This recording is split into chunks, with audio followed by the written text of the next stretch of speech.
Hello friend, good morning. কেমন আছো সবাই? নিশ্চয়ই ভালো আছো। আমি কিন্তু খুব ভালো আছি তোমাদের ভালোবাসায়।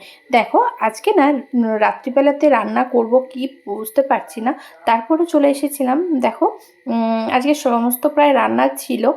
এটা হচ্ছে চিংড়ি শাক। চিংড়ি শাকটা আজকে করব। চিংড়ি শাকটা তোমরা এই শাকটার নাম কি জানো? মানে কোথায় হয় এটা? হচ্ছে এইরকম সময় পাওয়া যায়, খুব পাওয়া যায়। সর্ষে ক্ষেতগুলোতে এটা হয়ে থাকে।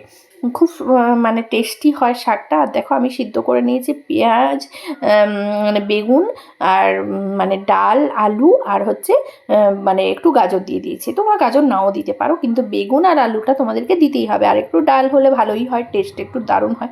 তারপরে দিয়ে দিচ্ছি, দেখো এটা একটু মানে ফোড়ন দিয়ে কিন্তু দিয়ে দিলাম হচ্ছে এই যেটা সিদ্ধ করে রেখেছিলাম সেটা। আর প্রেশার কুকারেই সিদ্ধ করে রেখেছিলাম, তাই জন্য কোনো তাড়াতাড়ি সিদ্ধ হয়ে গেছে।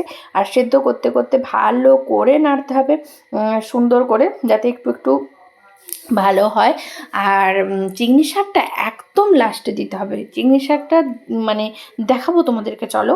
আগে ভালো করে তোমাদের মানে ভালো করে কিন্তু এটা ফুটবে, সেদ্ধ হবে, মানে মানে তরকারিটা ভালো করে ফুটবে, তারপরে কিন্তু সুন্দর করে জলের সঙ্গে মিক্সড হবে, মানে একটা পাতলা পাতলা ফ্লেভার আসবে। সত্যি দারুণ খেতে হয়, তোমরা কখনো খেয়ে দেখো, ভালো লাগবে খেতে।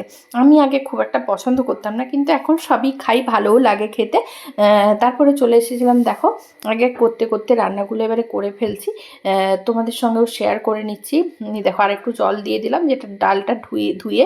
আর ডালটা দিলে না একটা টেস্ট আসে, ডালটারও একটা ফ্লেভার আসে, সেটা সুন্দর লাগে খেতে।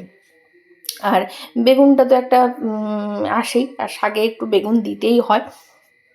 তারপরে এটা নাড়ছিলাম, নাড়তে নাড়তে, আগে জানো এইসব শাক পাতা কিছুই খেতাম না, মানে শাক পাতাই বলছি, কিচ্ছু খেতাম না। কেন বলো তো? তো মানে একদমই ছোটোবেলা থেকে ভাজাভুজি, হয়তো একটু সেদ্ধ, এরকমই খাওয়ার চেষ্টা করেছি। আর বেশিরভাগ খেতাম ছোটোবেলায় দুধ দিয়ে ভাত, কিন্তু তরকারি টরকারি অত খেতে পছন্দ করতাম না। কিন্তু এখন কিন্তু একটা জিনিস খেতে আমার খুব ভালো লাগতো, সেটা হচ্ছে কচুর ঘন্ট। কচুর ঘন্ট খাওয়ার পরে তখন ভাবলাম এগুলোও তো একটু কচুর ঘন্টের মতো টেস্ট আছে, শুধু কচু হয়তো নেই। চলো এটাও খাওয়া যাক। সত্যি কথা বলতে খেয়েছি, ভালো লেগেছে। তোমাদের কেমন লাগে বলো? তোমরাও খেয়ে বলো। আর এরকমভাবে বানিয়ে দেখো, ভালো লাগবে। তোমরা কেমন করে বানাও আমি জানি না, আমরা এরকমভাবেই বানাই। আর শাশুড়ি মা এরকমভাবেই বানানো শিখিয়েছিল, আর সেটা আমি এরকমভাবেই বানাই।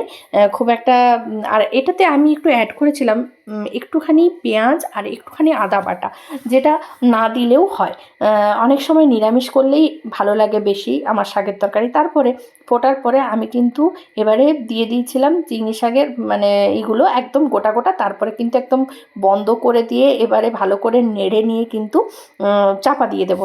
এটাই হচ্ছে আজকে আমাদের চিংড়ি শাকের ঘন্ট। চিংড়ি শাকের ঘন্ট দিয়ে ভাত খেতে দারুণ হেভি লেগেছিলো আমার খেতে। আমাদের অলরেডি খাওয়া হয়ে গেছে। তোমরা একদিন খেয়ে দেখো কেমন লাগছে। ভিডিওটা ভালো লাগলে লাইক কমেন্ট শেয়ার করে দিও। টাটা।